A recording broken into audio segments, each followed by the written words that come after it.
What's going on, guys? Welcome back to another episode of the NFL Universe. I'm joined with Max today. What's up, guys? And, we kind of took last week off because there wasn't really any football except that boring Pro Bowl, which I'll get out of the way. We're not covering that. No. Pro Bowl needs to be abolished. I mean, that was terrible. It's comical. Two-hand touch. I mean, what are we doing? Like, I just think back to Sean Taylor, and everyone knows that play where it was like a kicker punt or whatever he was, just running up the sideline, short Taylor comes out of nowhere and blasts him into an interception. That's entertaining, but whatever this is, it's less than two-hand touch. It's breathed like near him. It's bad. That being said, we're going to cover the AFC Nfc Championships and then have our Super Bowl predictions. Going to be a nice, short, quick point episode. It's going to be really good. So buckle up, join the ride. So first game we had last week was the AFC Championship. We had the Chiefs and the Bengals. The Bengals win this one 27-24 in overtime, and one of the games that I have to say just makes absolutely no sense on multiple levels. Running through the stats real quick: Joe Burrow 250 yards, 2 touchdowns, 1 interception in this game. Joe Mixon had 88 yards on 21 carries. T. Higgins had 103 yards, and then Jamar Chase had 54 yards and a touchdown. Uzomah went down with an injury, but he will be back for the Super Bowl. Just a slight ankle injury in this game. Eli Apple had 6 tackles and assisted tackle, which was pretty solid. Von Bell had an interception in this game. Hubbard had 2 sacks, a sack and a half for Hendrickson. And then going over to the Chiefs side of things, we had Mahomes, 275 yards, 3 touchdowns, 2 interceptions. McKinnon with 65 yards rushing, and then Hilaire had 36 yards rushing. Travis Kelce had 95 yards and a touchdown. Harvey Hill had 78 yards and a touchdown. Hardman had 52 yards and a touchdown. So defensively, 8 tackles for Snead, which was solid, and an interception. He was the highlight of their defense. Other than that, you had a sack from Melvin Ingram, who had a pretty fantastic game, even though he had 1 sack. I think what he did stood out a lot more than what was on the board during this game. That being said, that covers the statistics. But looking at this game, I don't know how the Bengals came out on top in this one. The Chiefs were leading pretty big up, through the first half, very in control of the game, playing pretty well. Pretty standard Chiefs football, what you would expect. And then at halftime, they go for that 2-point conversion after scoring a touchdown. Rather they try to go for the touchdown rather than kicking a field goal, and they blow it. Patrick Mahomes tried to get greedy, dumps off to Tyreek Hill, and the game kind of turned from there.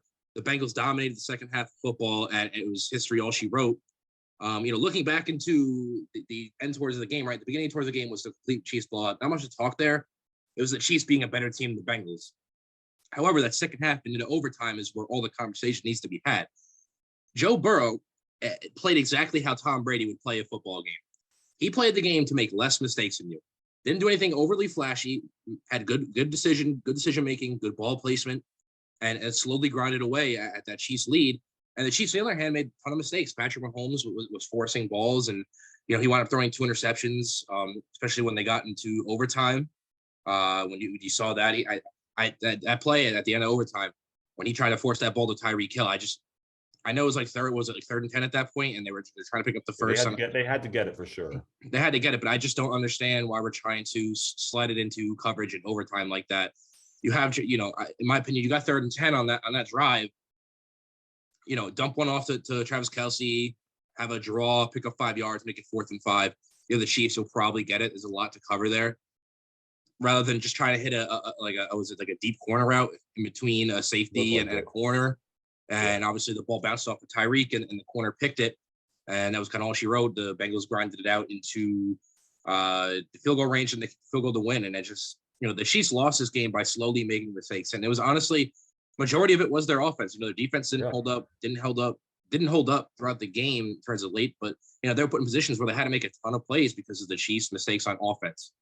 Again, errant throws, forcing throws. Mahomes kind of broke down towards the end of the game, and I haven't really seen Mahomes break down like that ever, besides maybe last year's Super Bowl.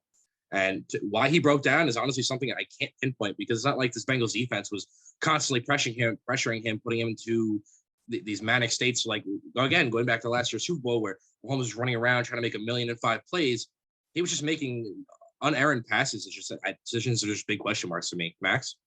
I really do think that decision to go for it at the end of the first half really made a big difference. And it was so mind-boggling. Like, you don't need to do that there. You're up 21-10, go up 2 scores.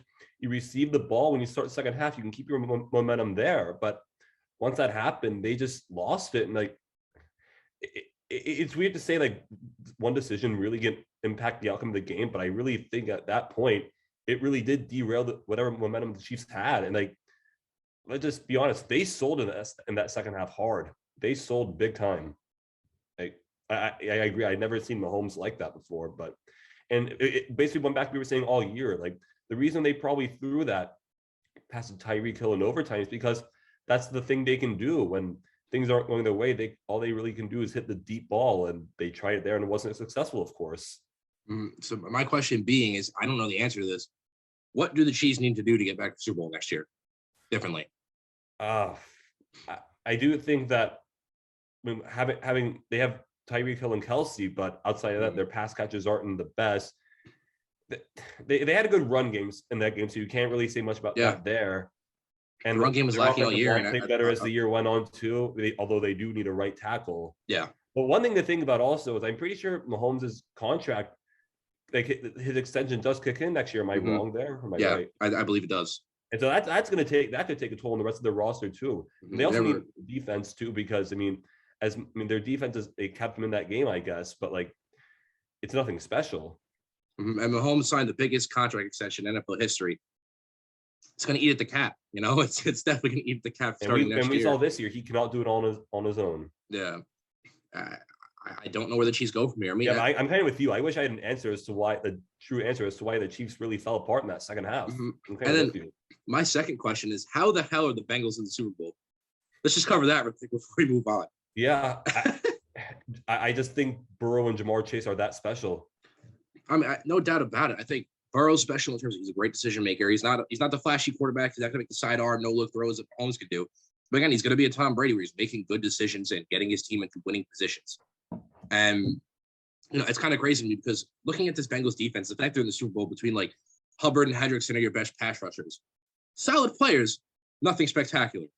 Your best linebackers. I can't even name the linebacker for, to be honest with you. I don't know them off the top of my head. I don't know. Von Bell, Eli Apple are not great. They've been okay during the playoffs.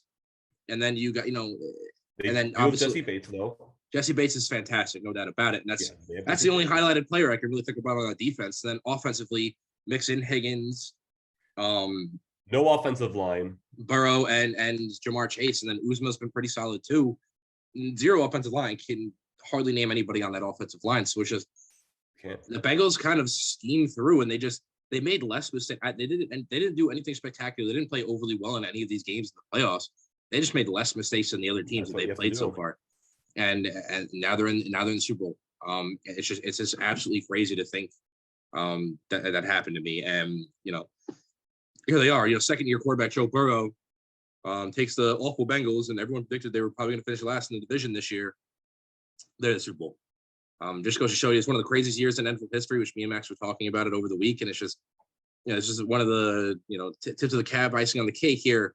It's incredible, and I can't wait to talk about the Super Bowl moving forward. But before we do that, I just want to cover the two games. That was the game before that, rather.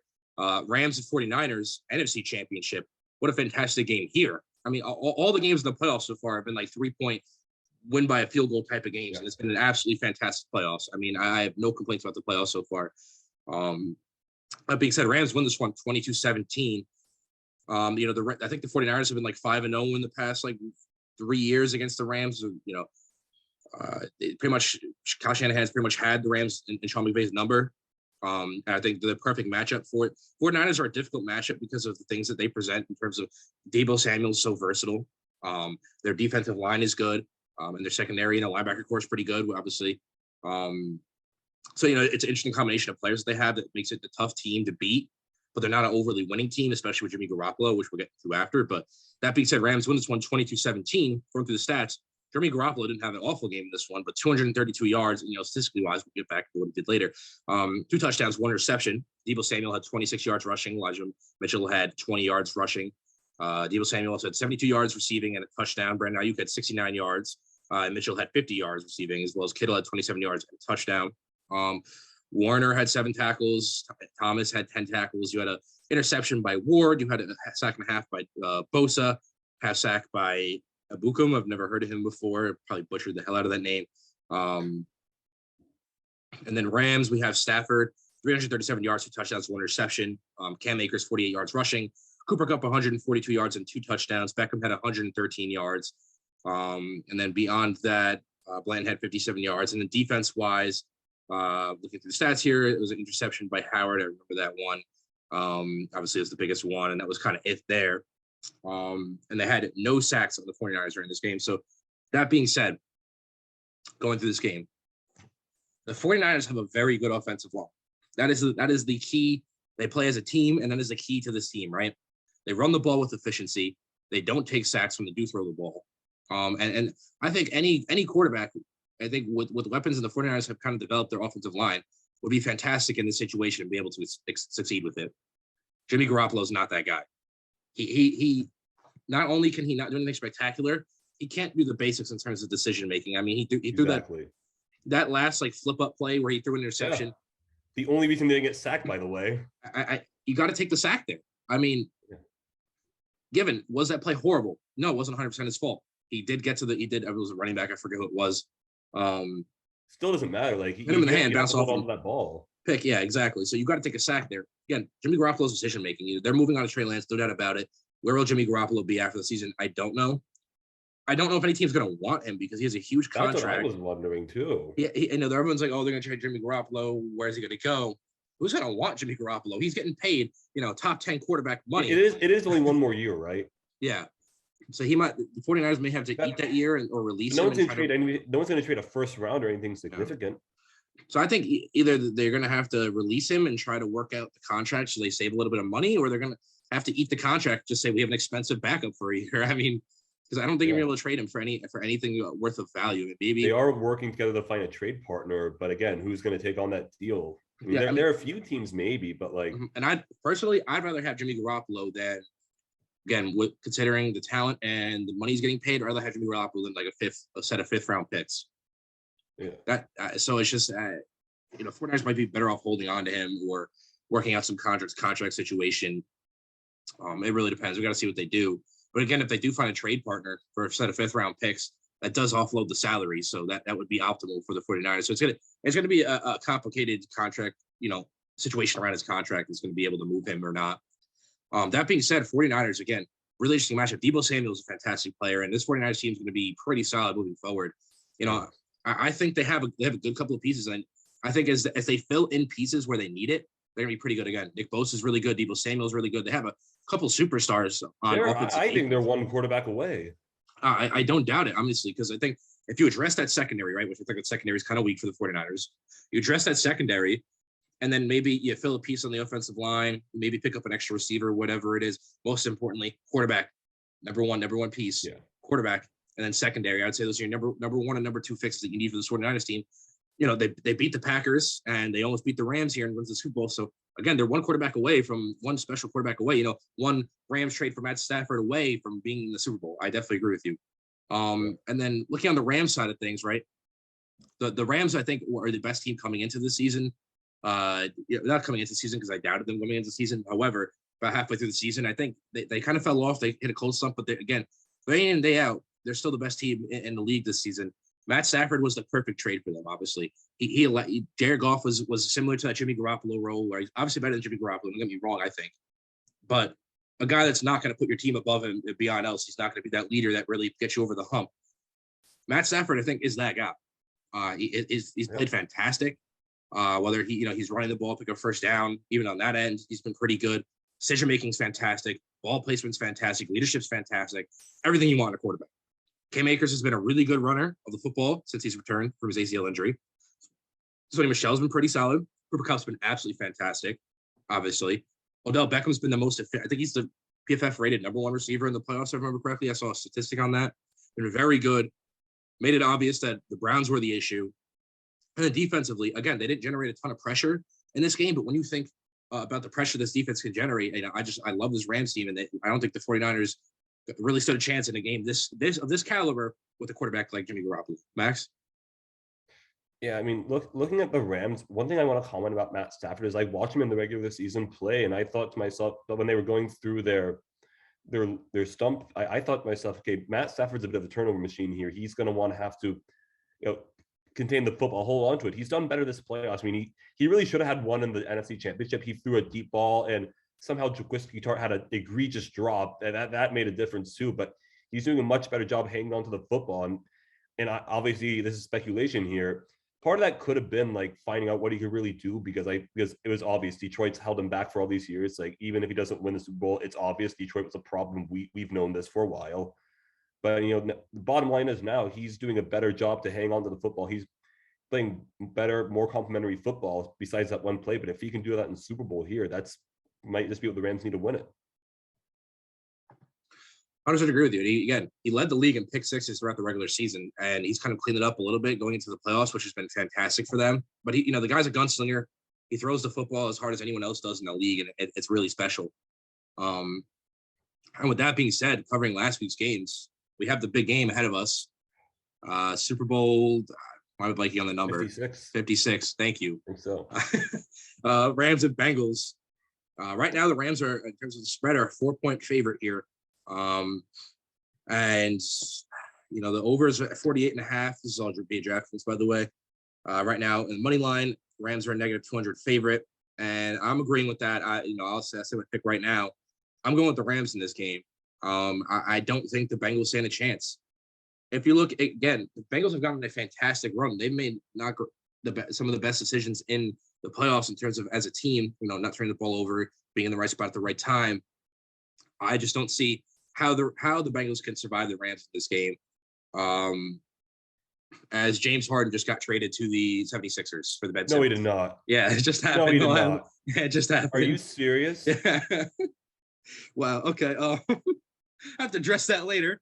Hope you guys are watching this. That just happened on via podcast. God damn, that just bought a James Harden Nets jersey. Ben Simmons is in the trade. Yeah, Ben Simmons got traded to the Nets for James Harden. Ben Simmons, Seth Curry, Andre Drummond, and 2 firsts. Oh my goodness. Oh my God, goodness. We'll get back to that after, but that took quite the turn. Going into this, again, Rams have a fantastic pass rush. They're going to absolutely destroy the Bengals. I think offensive line. The Bengals offensive line doesn't have a chance. Who has the advantage of wide receiver? The Rams do. I think they have a better wide receiver corps. Who has an advantage? Are you sure Jamar Chase? I think Tyler Boyd. Cooper Kupp is better than fair. Jamar Chase. Odell is better than T. Higgins, I believe. If they still have Robert Woods, I totally agree with you. Yeah. I think they have a slight advantage at wide receiver corps. Absolute advantage at offensive line. Absolute advantage at defensive line. Absolute advantage in the secondary. I'd say linebacker corps is relatively slight advantage for the Rams. Quarterback, I'd say it's relatively even based upon play during the playoffs. One can be better than the other. And then coaching-wise, I'd say the Rams have the advantage. I just think the Rams have the advantage on so many fronts that I just think they're going to take this game. I wouldn't say pretty handily because it is Super Bowl. There's going to be a lot of play around here in terms of, the Bengals are probably going to step up into the situation. It's going to be a close game. I don't doubt it's going to be a close game. I just think the Rams had just won out because they're just better on every single front. Max? All right. On its side. I'm just going to say that everything I say about this game is going to be biased because I still am pretty bitter about the Titans barely losing to the Bengals because we easily could have been here, just saying. But anyway, when I look at this game, on one hand, nothing in the NFL makes sense this year. The Bengals winning the Super Bowl will just be the perfect cap off to what a crazy year this has been in terms of unpredictability and just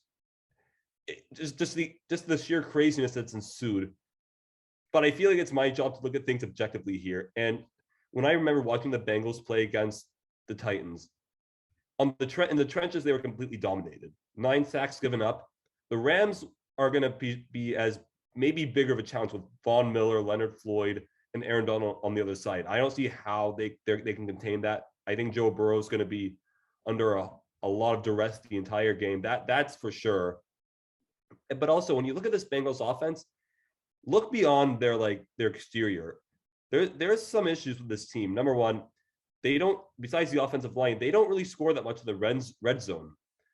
They kicked 4 field goals in the first 2 games. They kicked 4 field goals in all 3 games.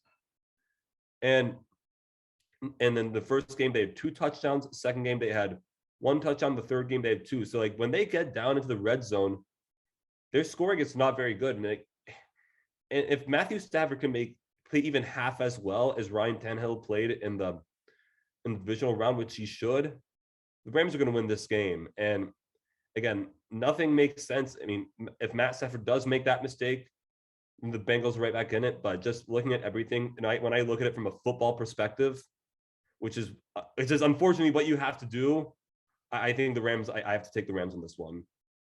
Undoubtedly, again, the Bengals have gone on this run, but in terms of the talent, you got to go with logic here, not your emotional Joe Burrow story. I don't know how you can bet against the Rams in this one. When you look at it from like pure football, you can't. I don't think you can. And I mean, what do you guys think? It's going to be a fantastic game. It's really one of the most interesting Super Bowls we've had because it's not Tom Brady filled. It's not a overpowered number 1 team coming into this game. Both teams were not the number 1 seed. Bengals were far from the Super Bowl. I mean, they made an absolutely fantastic run. Yeah, they're both the 4th seed. So it's going to be a good game, no doubt. That being said, I literally can't get over this Harden trade. Oh my God. I can't believe it happened right now. I'm gonna wrap up our podcast because I mean we both have our predictions in. We're both going Rams. Go Rams money line here.